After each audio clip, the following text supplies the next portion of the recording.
Olá pessoas e não pessoas de todo o universo. Eu sou Gabriel San e sejam todos muito bem-vindos ao meu canal. Eu sei que o ano acabou de começar, mas eu preciso te deixar um recado aqui. Se você ainda não é inscrito no canal, aproveita que o ano está começando, vai lá, se inscreve no canal, ativa as notificações, deixa aquele like para fortalecer, comenta, compartilha com quem você acha que vai gostar desse vídeo. Se estamos ou não estamos em pandemia, o vírus ainda está circulando por aí e isso é muito preocupante. Então, se você for sair, se for realmente necessário sair, saia tomando todas as medidas possíveis de segurança. Afinal de contas, tudo isso vai passar. Mas, para isso, todo mundo precisa colaborar. Oi pessoal, sejam muito bem-vindos ao primeiro Conversa Comigo de 2021. E para esse primeiro episódio, eu trouxe uma pessoa muito interessante para a gente conversar. Para apresentá-lo, eu vou precisar ler, porque é muitos títulos que ele tem, tá, gente? Então, assim, hoje eu recebo ele, que é professor universitário, biomédico, pós-graduado em citologia clínica, pós-graduado em estética e cosmetologia, mestre e doutor em biologia e biotecnologia de micro-organismos. Isso tudo é ele, além dele ser também um grande influencer nas redes sociais, né? Ele é o Dr. Pedro Cão. Esse que eu gosto. Oi, pessoal. E o nosso tema de hoje, gente, é o tão falado Vem Vacina. A gente sabe que o Brasil, na verdade, ele é referência mundial para a produção de vacina. Então, as pessoas que falam que o Brasil não tem qualificação para isso estão equivocadas. Felizmente, o brasileiro busca sempre a pílula mágica. Aquela pílula que vai resolver todos os problemas dele e ele não precisa fazer mais nada. O homem, ele se acha muito inteligente, mas ele não sabe quão inteligentes são os micro-organismos. Em algum momento dessa pandemia, você sentiu medo? Não adianta eu estar falando para as pessoas que é importante lavar a mão, utilizar o cacetete e utilizar máscara se eu não faço isso. Eu me considero um homem de sucesso, né? Independente de ser gay, de ser hétero, nós já ultrapassamos 200 mil óbitos somente no Brasil. Naquele primeiro momento, utilizar cloroquina era verdade, porque alguém tentou fazer ciência, mas de forma um pouco equivocada. A Coronavac do Butantan, ela veio para mostrar que é sim eficiente. Minha vitória profissional, ela não tem uma relação direta com a minha sexualidade. Tem algum risco de morte em tomar a vacina? Será que a gente vai viver dentro de uma pandemia eterna?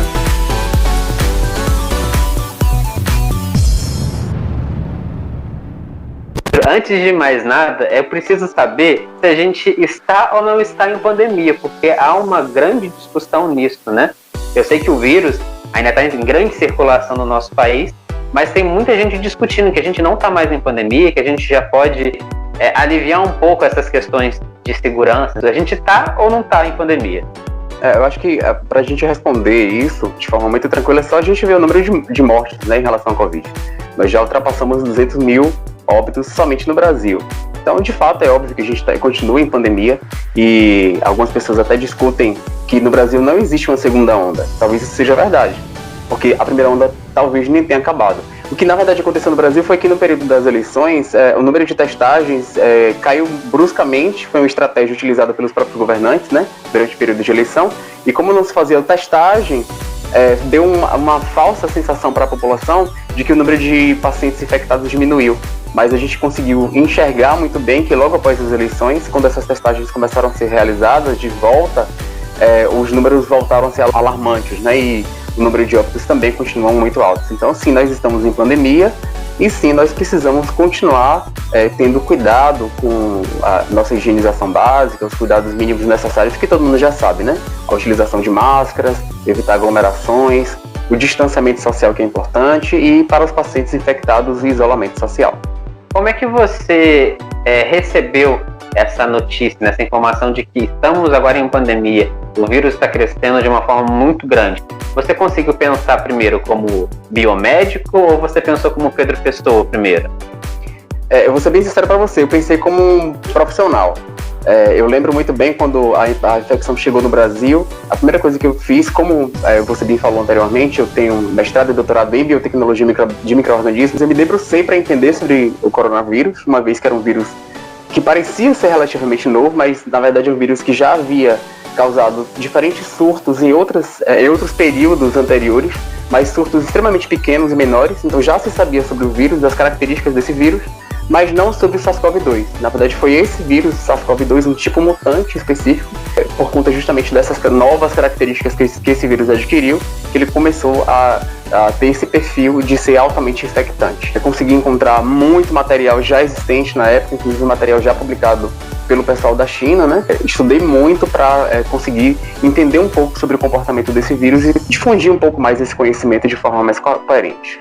Em algum momento dessa pandemia, você sentiu medo? Ou você acredita que o seu lado profissional falou mais alto e você ficou mais seguro? Não, eu senti sim. Inclusive uma estratégia que eu utilizei aqui em casa, eu moro com minha mãe, foi parar de assistir televisão. Eu estudava muito, continuei estudando sobre Covid, né? Mas as informações que eu buscava eram todas informações de artigos científicos. Eu preferi trabalhar dessa forma e trabalhar com sites oficiais do que simplesmente ligar a televisão, porque eu percebi que logo após o final de assistir um determinado jornal, qualquer jornal, na verdade, vinha um sentimento de impotência muito grande. E era um sentimento de impotência que eu não gostaria de ter, até porque se esse sentimento fosse alimentado, é bem provável que pudesse entrar uma crise, até depressão mesmo, né? Mas, ao mesmo tempo, a gente tenta controlar esse medo com conhecimento. Então, o que é que a gente faz? A gente estuda o comportamento do vírus, entende como esse vírus ele se dispersa e como ele pode ser controlado e tenta utilizar das estratégias que a gente tem. Hoje a gente não tem vacina ainda, né? As vacinas estão sendo finalizadas, os processos de elaboração para serem utilizadas, mas a gente tem sim estratégias de prevenção. A gente precisa primeiro compreender por que lavar a mão, por que usar o álcool 70. A maioria dos pacientes, dos indivíduos não sabem por que isso acontece, né? Vou explicar de forma bem rápida, só para que você entenda. O vírus ele tem uma estrutura externa que é rica em gordura. Então, quando a gente utiliza o sabão, o objetivo do sabão, na verdade, é quebrar essa gordura. Da mesma forma que você, por exemplo, quando lava um prato lá, um prato engordurado na pia, que você utiliza um detergente, o objetivo desse detergente é romper essa molécula de gordura. E aí você consegue retirar aquela gordura com facilidade. Quando você lava a sua mão com água e sabão, o que você está fazendo é justamente isso. Você está rompendo essa estrutura que a gente chama de envelope mais externo do vírus. E se essa estrutura se rompe, o vírus não consegue mais causar a infecção. Ele não se torna mais infectante. Além disso, o álcool 70, que a gente tanto fala, que o pessoal de forma geral usa, que não precisa ser em gel, ele só precisa estar a 70%, ele vai agir em uma outra estrutura desse envelope, que é uma estrutura proteica, e ele vai causar o que a gente chama de desnaturação. Então ele muda a estrutura 3D, né, a estrutura tridimensional dessa proteína. Como ele muda a estrutura dessa proteína, de novo, esse vírus não consegue se ligar à célula, e se ele não se liga à célula, automaticamente ele não consegue mais produzir infecção. Por que usar a máscara, né? No caso específico da máscara, a gente compreende que quem usa, teoricamente, está protegendo as pessoas que estão próximas, mas também está se protegendo. Se o indivíduo ele não está infectado, e se essa máscara ela for uma máscara politicamente correta, né, que tem um poro extremamente pequeno que não permite a passagem do vírus, durante a respiração, digamos assim, o indivíduo não vai conseguir inalar esse vírus, justamente porque esse vírus fica retido nessa parte externa. Levando em consideração, para um paciente infectado é diferente, ele vai proteger o ambiente, porque se ele tossir ou espirrar, aquele vírus fica retido nessa região específica, e aí automaticamente a gente consegue ter um controle dessa proliferação desse vírus nesse ambiente. Infelizmente o brasileiro, ele está muito acostumado com a bala mágica, né? Isso ele não quer fazer, ele quer tomar uma pílulazinha que vai salvar o mundo, mas ele não vai precisar fazer nada para salvar o mundo, né? Ele quer ser salvo, mas ele não quer efetivamente fazer nada para que aquilo aconteça. O brasileiro, de uma forma geral, ele tem essa conduta, né? Então a gente precisa catequizar e continuar informando que é importante lavar as mãos, que é importante utilizar o álcool 70 para boa higienização e que também é importante a utilização da máscara de forma adequada, né? Você, por acaso, em algum momento, você ficou meio paranoico com isso? Não cheguei a ter essa paranoia não. Inclusive eu cheguei a trabalhar no laboratório para diagnóstico de Covid durante um determinado período. Eu fiz a substituição de uma colega minha, que é um profissional que eu respeito muito. Como eu tenho uma habilitação, né? Para isso, para tanto, eu fiz a substituição dela durante um período de aproximadamente 3 semanas e trabalhei dentro do laboratório com amostras de pacientes positivas, enfim. E eu vou ser bem sincero para você, inclusive dentro do laboratório eu me senti até às vezes mais seguro do que fora do laboratório. Justamente por conta dos equipamentos de EPI de proteção individual e toda a segurança que a gente tem lá dentro, né? Mas em momento nenhum eu tive medo, tive paranoia. Na verdade, assim, medo eu tive, né? Mas não ao ponto de ficar paranoico. A gente tem um receio e tem um cuidado que é necessário. Não adianta eu estar falando para as pessoas que é importante lavar a mão, utilizar o K70 e utilizar máscara se eu não faço isso. Então, esses cuidados todos eu tive, mas paranoia não cheguei a ter, não. Agora, falando sobre vacina, Pedro, a gente vê aí nas mídias falando que existem alguns tipos de vacina pelo mundo. Como é que o país, no caso agora o Brasil, como é que o Brasil vai decidir qual vacina usar? Será que a vacina que foi produzida ou está sendo produzida ou elaborada no próprio país, ela não tem tanta eficácia ou ela é melhor ou pior do que dos outros países, né? Como é que isso é decidido?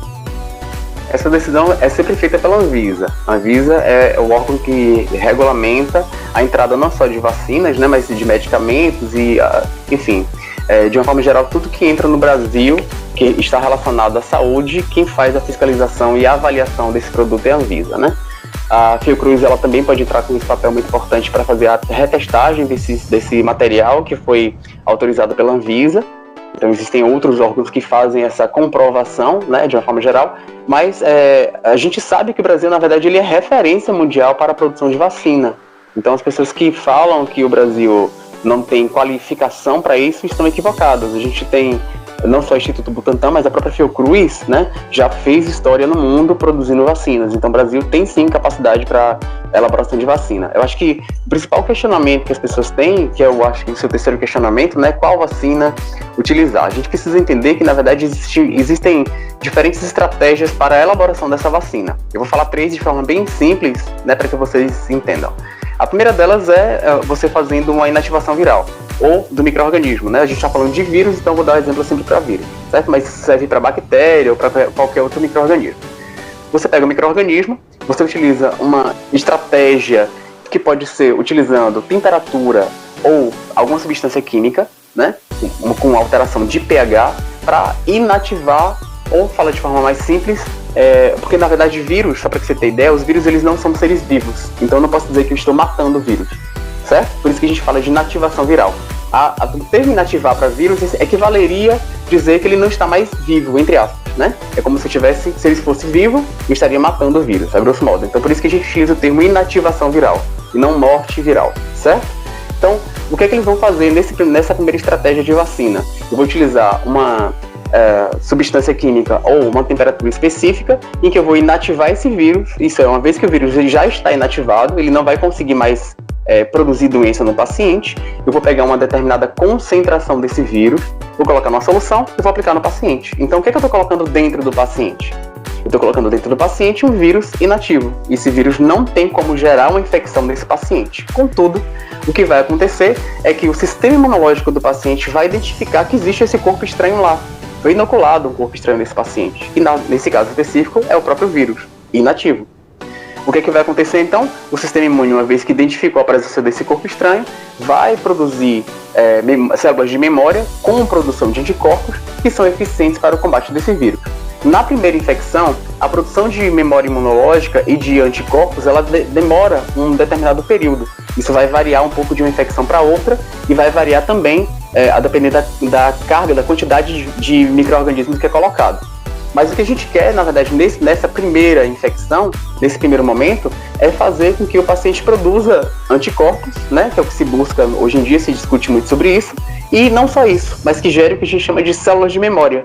O que é uma célula de memória? É uma célula que vai ficar viável no corpo do paciente e que, se dali a 2 anos, dali a 4 anos, dali a 10 anos, esse paciente voltar a ter contato com esse vírus, agora por vias normais, isso é, ele está no ambiente, o vírus entrou em contato com ele, ou ocorreu de fato a infecção, o vírus entrou em contato com o seu corpo, ele já tem essas células de memória que já produz esse anticorpo e rapidamente esse anticorpo vai agir sobre esse vírus e rapidamente vai conseguir inativar novamente esse vírus. E aí o paciente, para você ter ideia, nessa segunda ou terceira infecção e por aí vai, né, se o paciente voltar a ter outros contatos com o vírus, ele nem sintomatologia, nenhum tipo de sintoma ele vai apresentar.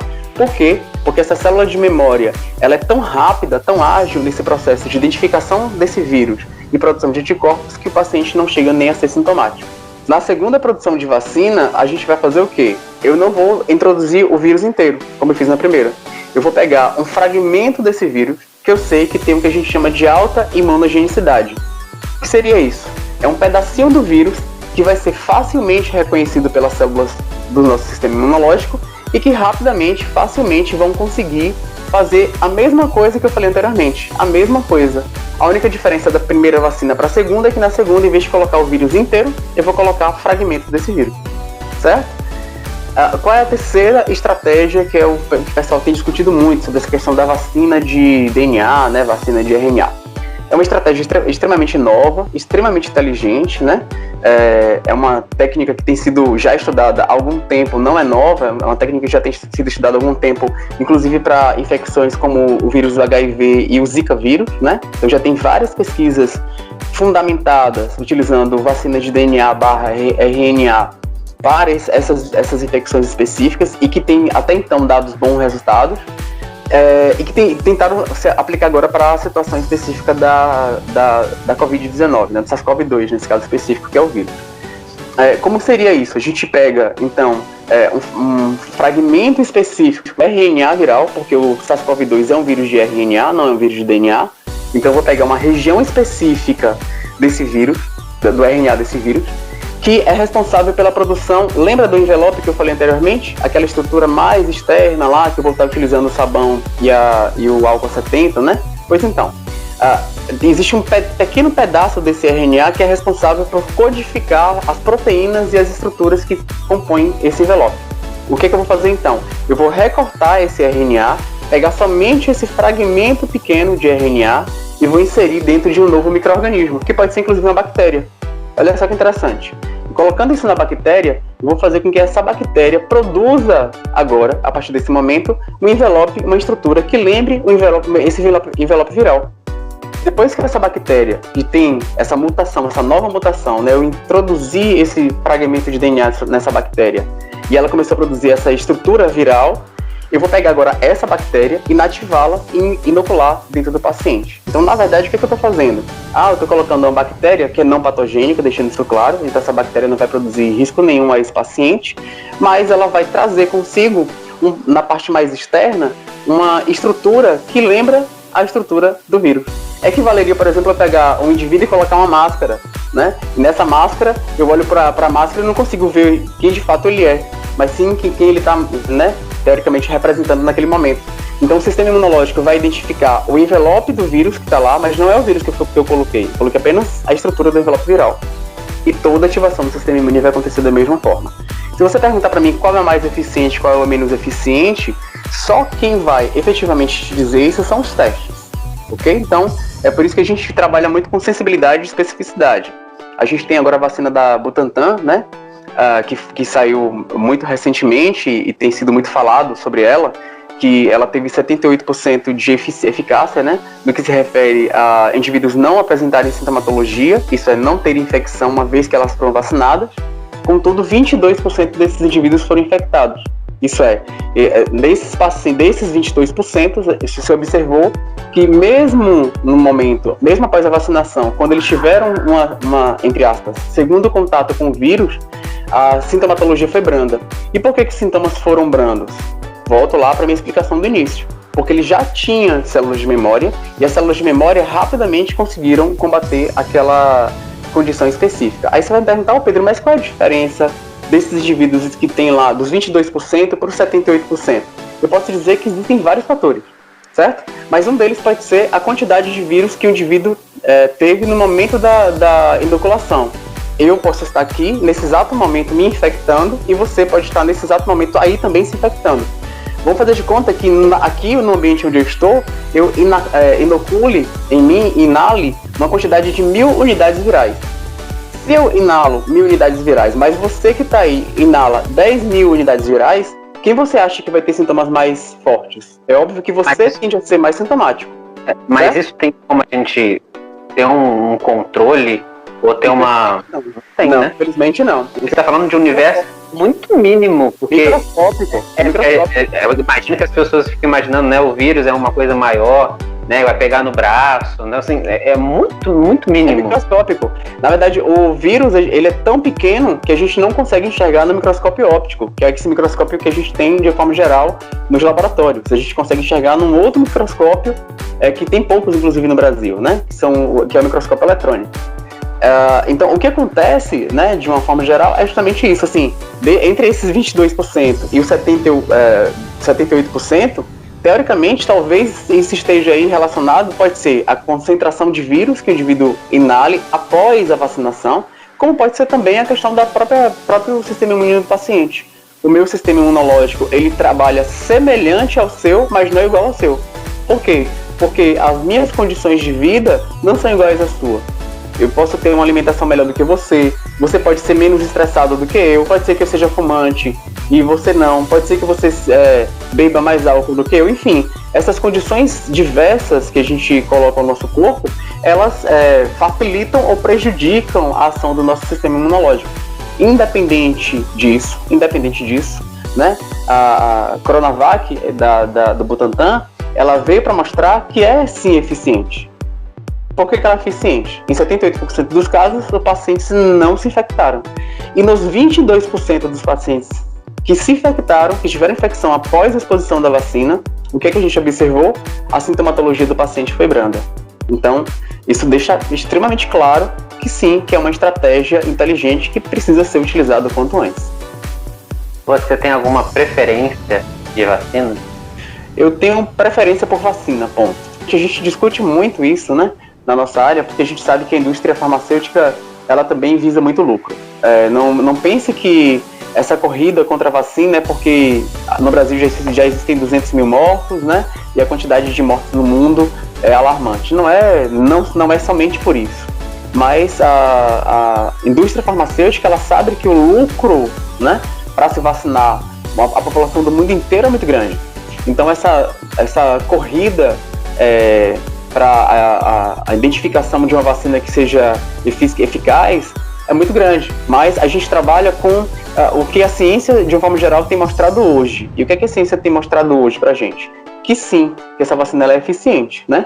E que uma coisa que eu acho que a gente precisa ter uma consciência, eu acho que a palavra certa seria essa. Se você for fazer uma retrospectiva histórica também do próprio Brasil, você vai verificar que há aproximadamente 40 anos atrás, a expectativa de vida de um indivíduo era de aproximadamente 40 anos. Eu tenho 41 anos hoje.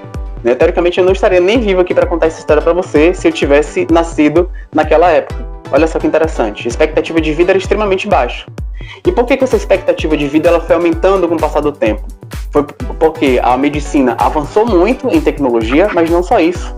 Principalmente por conta do advento da vacinação. Por quê? Naquela época, um indivíduo que tinha um filho, a probabilidade desse filho chegar à adolescência era muito baixa. A quantidade de indivíduos que vinham a óbito ainda na infância era muito alta. As famosas doenças da infância, né? Hoje em dia é difícil você encontrar uma criança que tem alguma dessas doenças. E, ironicamente, essas crianças estão sendo o quê? Vacinadas. Então, as vacinas, se a gente for verificar o próprio histórico da importância da vacina para o Brasil e para o mundo, é inquestionável. Parece que 2020 foi um ano não só de pandemia, né, mas de um pouco de maluquice, talvez, né? Eu acho que por conta do medo, do grande medo, né, de tudo e dessa história de que poderia ser uma guerra biológica, enfim. Eu acho que essas discussões todas geraram muito conflito na cabeça da população brasileira em especial, porque se a gente for perceber, pelo que eu vejo de uma forma geral, é a única população do mundo, uma das poucas populações do mundo que está resistente em relação à vacina, e todas as outras estão sendo vacinadas, né? E talvez isso seja por conta justamente da falta de conhecimento mínimo básico necessário. E a gente vê muito fake news, a gente vê muito, entre aspas, doutores, mas que tem pouco conhecimento técnico de área, fazendo discussões bizarras e difundindo isso de forma extremamente rápida, né? Então, infelizmente, esses fake news no Brasil foram extremamente prejudiciais para a população.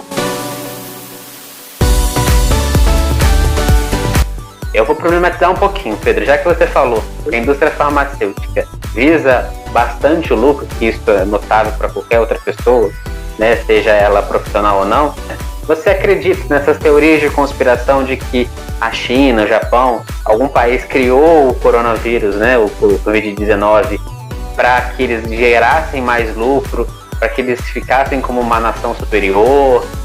Você acredita também na questão de que no Brasil isso se popularizou muito por conta da discussão entre religião e ciência, e mais uma vez ficou muito em conflito? É que você está perguntando para mim o que é que eu acho, né? Se foi conspiração, eu sinceramente prefiro achar que não foi, né? Quando a gente estuda um pouco mais, e de novo, quando a gente se embasa em ciência, em muita leitura, a gente entende que os vírus de RNA e o SARS-CoV-2, que é o vírus que produz a Covid-19, é um vírus de RNA, eles são vírus altamente mutagênicos. Então, se eles são vírus que produzem mutação com muita facilidade, qual é a probabilidade, por exemplo, desse vírus ocorrer essa mutação e produzir, então, toda essa confusão, toda essa pandemia que depois se transformou em uma sindemia mundial, né? Perceba, é SARS-CoV-2. Se é o SARS-CoV-2 é porque já existia um outro SARS-CoV antes dele, concorda? Só que esse outro SARS-CoV antes dele, que já existia, e se você for fazer uma leitura mais retrospectiva, você vai verificar que ele quase se tornou uma pandemia, porque ele conseguiu chegar em diferentes países de todo o globo do mundo. Contudo, o número de pacientes que vieram a óbito foi muito pequeno, então acabou não criando uma alarde mundial. Foi criado um alarde para a Organização Mundial de Saúde, e a Organização Mundial de Saúde recebeu essa informação. E então, o que possivelmente aconteceu foi que esse primeiro SARS-CoV sofreu uma mutação por ser um vírus de RNA, como eu acabei de explicar, que essas mutações são o que a gente chama de sazonais ou aleatórias, elas acontecem ao acaso, e um desses vírus acabou albergando ou infectando um indivíduo. Uma vez que ele conseguiu infectar um indivíduo, esse indivíduo tem potencial de infectividade, uma vez que ele se prolifera rapidamente no corpo do paciente, né? Esse paciente pode infectar 7 outras pessoas. Aí você vai agora para a escala geométrica, né? Exponencial. Se para um indivíduo infectar 7 vão infectar mais 7, que vão infectar mais 7, que vão infectar mais 7, você consegue entender então qual é o comportamento desse vírus. Então, eu acredito muito mais, não em conspiração, mas sim em processo de, entre aspas, evolução do vírus. Isso é uma estratégia que o próprio vírus lança a mão para conseguir se dispersar mais intensamente. O homem, ele se acha muito inteligente, mas ele não sabe quão inteligentes são os micro-organismos. Biotecnologia microbiana é a minha pegada, fiz mestrado e doutorado nessa área. E a gente entende, sim, que os micro-organismos, eles mudam seu comportamento para se adaptar a diferentes ambientes. Então, não seria estranho, por exemplo, eu entender que essa mutação pode sim ter acontecido de forma aleatória sazonal, que foi interessante para o vírus. Por quê? Porque esse vírus conseguiu se dispersar de uma forma ampla, né? Se foi de fato produzido por alguém em laboratório, até então isso não foi comprovado, então eu acho que não é interessante gerar uma discussão em cima disso, porque causa um desconforto entre nações, né? Respondendo agora a sua segunda pergunta, e eu diria até religião, política e ciência, né? Que é mais complexo ainda. Verdade. Mais complexo ainda, né? Eu acho que são coisas que se completam, mas que precisam, a gente precisa ter critérios, né?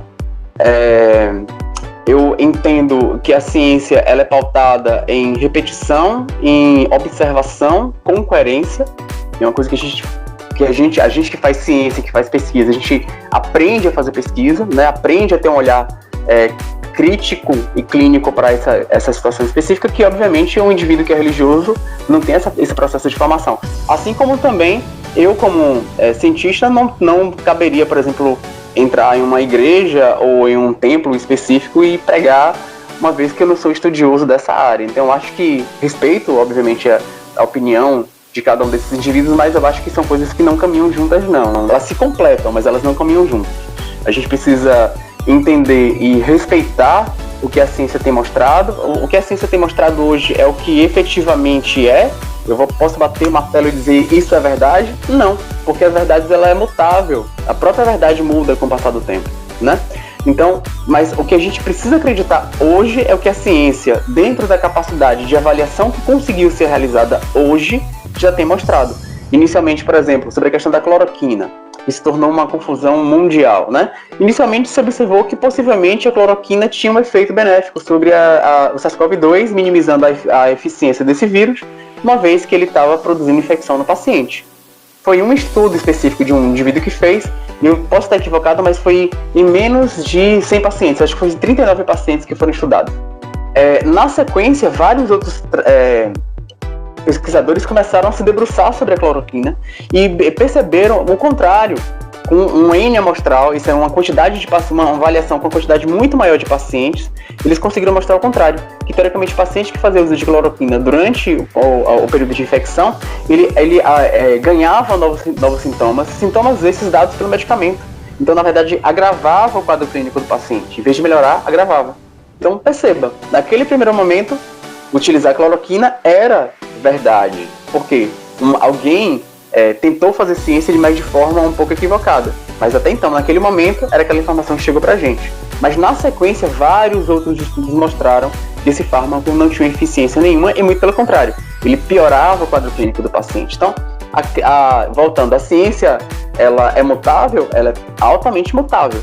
Mas essa mudança, ela acontece justamente com o pensar científico e a aplicabilidade de diferentes técnicas para se chegar ao mesmo resultado.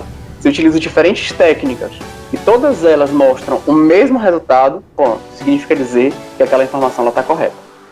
Pedro, eu queria que você explicasse qual que é a importância do biomédico na produção da vacina, na pesquisa do vírus e tal. Como eu falei anteriormente, o biomédico ele tem hoje aproximadamente 40 diferentes habilitações, né? E uma das abordagens que a gente tem, inclusive, durante todo o processo nosso de formação acadêmico, né? Pelo menos nas faculdades / universidades que eu conheço e tive a oportunidade de conhecer dentro da área de biomedicina, é que ele é muito forçado a pensar de forma científica. Então, o biomédico acaba tendo um papel muito importante na produção de novas drogas, né? E a gente entra, então, vacinas / medicamentos ou fármacos, assim como também o farmacêutico, assim como também o médico. Normalmente os médicos eles são mais envolvidos na parte clínica, mas os farmacêuticos e os biomédicos eles estão mais envolvidos nessa parte de elaboração e análise laboratorial. Então normalmente o biomédico ele tem esse importante papel, porque é ele que vai para dentro do laboratório para executar a elaboração, ele elabora, ele constrói a substância e ele também testa essa substância para verificar a sua eficácia. Você acredita que alguns maus exemplos de autoridades no Brasil, principalmente, foram significativas para o aumento da doença? Eu não tenho dúvida nenhuma disso, né? E quando a gente fala de autoridades, eu não falo só de política, né? A gente sabe que uma vez que um indivíduo ele respeita um determinado profissional, se ele for, por exemplo, um político ou se ele for um religioso de alto calão, normalmente ele para escutar aquele indivíduo. E às vezes, infelizmente, ele para escutar, mas ele não para racionalizar. Então, infelizmente, sim, aqui no Brasil o Brasil se tornou um país em que mostra essa postura que é um tanto quanto inadequada. Hoje em dia se bate e se discute que a vacina é elaborada para matar velho, é elaborada porque o governo quer matar o pessoal e não quer pagar mais. Enfim, a gente escuta coisas extremamente ilógicas, irracionais e bizarras. Por que isso normalmente a gente escuta? Porque normalmente quando o indivíduo faz uso da vacina, em alguns casos, ou vou chutar aí, a depender obviamente da vacina, em 50%, 40% ou até 20% ou 10% dos casos, ou 2,5% dos casos, porque isso vai variar muito de uma vacina para outra, o paciente logo após a aplicação da vacina apresenta alguns sintomas. E a partir do momento que ele começa a apresentar alguns sintomas, ele fala, opa, tá vendo aí? Eles colocaram alguma substância para me fazer mal. Mas na verdade não é nada disso. Vamos lá entender uma coisa que é muito importante. Lembra lá que eu falei para vocês que uma vez que a gente coloca dentro do corpo do paciente essa substância que é semelhante ao vírus ou ao próprio vírus inativado, a gente vai ter as células do sistema imune identificando esse vírus para produzir os anticorpos e as células de memória. Pronto. O que é que significa dizer? Que durante esse processo de ativação do sistema imunológico, alguns sinalizadores químicos produzidos pelas nossas células do sistema imunológico aumentam. Essas sinalizações elas acontecem porque, de novo, o sistema imunológico vai identificar como se o corpo do paciente estivesse infectado. Mas é uma infecção falsa. Por quê? Porque eu coloquei um vírus inativo, eu coloquei uma bactéria morta, certo? E olha só o que vai acontecer. Como essas células do sistema imune começam a liberar esses sinalizadores químicos, alguns desses sinalizadores químicos podem produzir sintomas sim. E aí o paciente, por exemplo, pode ter uma febrícula, uma sensação de febre, ou até inclusive vir até febre. Ah, mas aí eu tive febre porque eu fiz uso da vacina? Sim, isso pode acontecer. Isso teoricamente, inclusive, é positivo. Toda resposta branda após a vacinação, mesmo que você tenha sintomas brandos, né, ela teoricamente é positiva. Significa dizer que teoricamente o seu sistema imunológico ele está sendo hábil o suficiente para identificar aquele corpo estranho e teoricamente ele vai sim produzir células de memória. Então essa prostração, esse cansaço local após a vacinação, essa sensação de, às vezes, estar gripado, isso pode acontecer, mas não porque se colocou uma substância com o intuito de matar aquele paciente, mas sim porque a substância que foi inoculada, ela vai hiperativar o sistema imune para que haja formação de anticorpos e células de memória. E nesse processo de formação de anticorpos e células de memória, o próprio sistema imune vai produzir esses sintomas. As pessoas acham que quem está produzindo a febre é a bactéria, mas na verdade não é. Quem está produzindo essa febre é o meu corpo para tentar matar a bactéria. Então, da mesma forma que se eu for vacinado e começar a ter uma febrícula, uma febre, um mal-estar, eu preciso entender que, na verdade, aquilo nada mais é do que a ativação do meu sistema imune tentando combater aquele micro-organismo, porque para ele, para o sistema imune, aquele micro-organismo é viável. Mas eu sei que o que foi inoculado no corpo do paciente é uma estrutura não viável mais, ou inativa ou morta. E por conta disso acaba se criando toda essa fantasia muito louca até, né, de uma forma geral. A probabilidade de você pegar Covid e matar outras pessoas e morrer é muito maior. Assim que eu marquei a entrevista com você, eu abri uma caixinha de perguntas no meu Instagram, perguntando para as pessoas quais eram as dúvidas que elas tinham sobre a vacina e quais as perguntas que elas gostariam de fazer para um biomédico. Vieram muitas perguntas, mas em grande parte delas, assim, falavam sobre as mesmas coisas. Eu queria que você respondesse essas perguntas para mim. Eu vou ler porque eu não decorei. Tranquilo, sem problema. Quando acontecerá de fato a vacinação no Brasil? Por que tanta demora para começar a vacinar? Pois então, é um questionamento que todo mundo está se fazendo, né? A Anvisa tem sido muito pressionada, eu acho que por todos os lados. Talvez esteja sendo pressionada pelo governo por um lado, para talvez segurar um pouco mais a liberação dessas vacinas, e por outro lado toda a população e outros políticos também pressionado para a liberação dessas vacinas, né? Então hoje em dia, infelizmente, apesar de outras nações já estarem sendo vacinadas, a gente vive numa incerteza real e prática no Brasil. Então é muito complicado. Eu gostaria muito de responder para você essa pergunta e não gostaria de responder para você dizendo que vai ser no dia D na hora H, porque eu acho isso sinceramente bizarro. Você acha que quando liberar a vacina vai haver inúmeras aglomerações para as pessoas serem vacinadas? Eu acho que se a coisa for feita de forma organizada, não existe necessidade, até porque existe uma tabela para prioridade de vacinação, né? Cada governo do seu determinado estado tem tomado essas posturas, inclusive algumas prefeituras de algumas cidades maiores também têm elencado qual é a prioridade, né?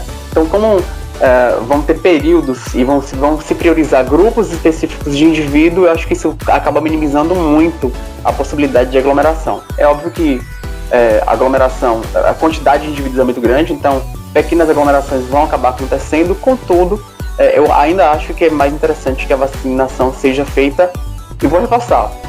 Ainda assim, se essas pessoas forem, né, mesmo que entre aspas, elas se aglomerem para fazer essa vacinação, se elas estiverem usando máscara, tiverem um distanciamento de 2 metros pelo menos entre elas, ou pelo menos de 1 metro, né, usando máscara correta, a gente já consegue ainda assim minimizar a infecção, até porque essas pessoas têm que se vacinar. Então, eu acho que não seria uma estratégia ruim, não.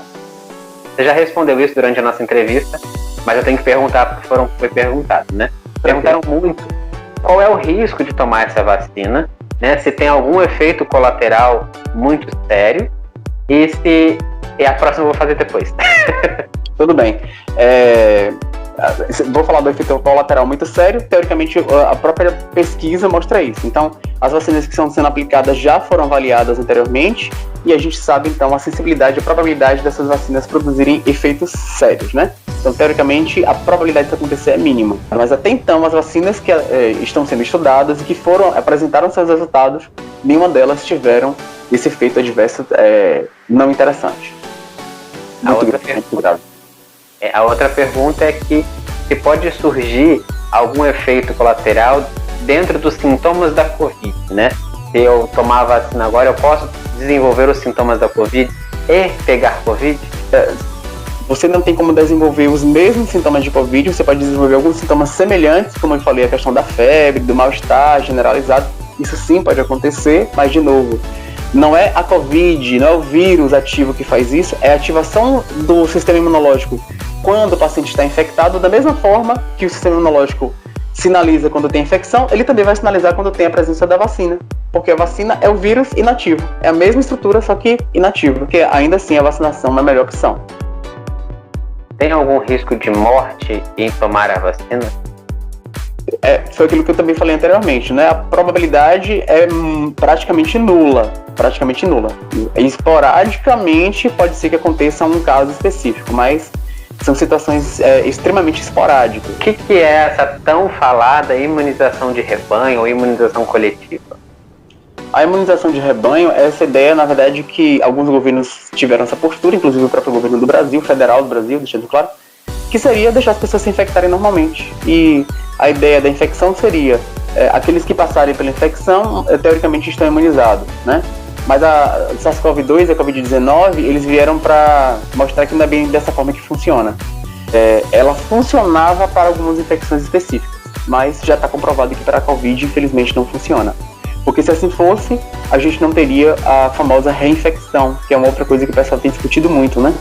Saindo das perguntas do Instagram, vou te fazer uma pergunta que eu acredito que muita gente pensa igual e acredito que vai agir da mesma forma.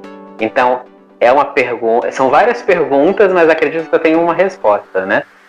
A vacinação, ela é a cura da Covid? Né? Assim que eu vacinar, tomar as minhas 2 doses, eu posso tirar, vai ser o fim das máscaras, o fim do isolamento, do distanciamento, o fim de lavar as mãos toda hora, usar o álcool 70, é o fim disso tudo ou não? É o desejado, né? A gente deseja de fato voltar ao normal, tirar a máscara, poder respirar normalmente, enfim. Mas a gente não tem essa resposta ainda justamente pelo fato específico do vírus ser mutante, né? Então, como ele é mutante, existe a possibilidade sim dele gerar um novo micro-organismo e a gente vai precisar gerar uma nova vacina sem problema nenhum, como acontece com H1N1, que anualmente esses pacientes são vacinados, enfim. Acho que eu não vejo problema em relação a isso, não. Até que a gente vai viver dentro de uma pandemia eterna, a gente não pode afirmar que vai ser o fim dessas máscaras. A gente espera que seja, né? Mas a gente não pode afirmar. E eu vou enfatizar, já com base nessa sua colocação, Gabriel, que, de novo, infelizmente o brasileiro busca sempre a pílula mágica. Aquela pílula que vai resolver todos os problemas dele e ele não precisa fazer mais nada.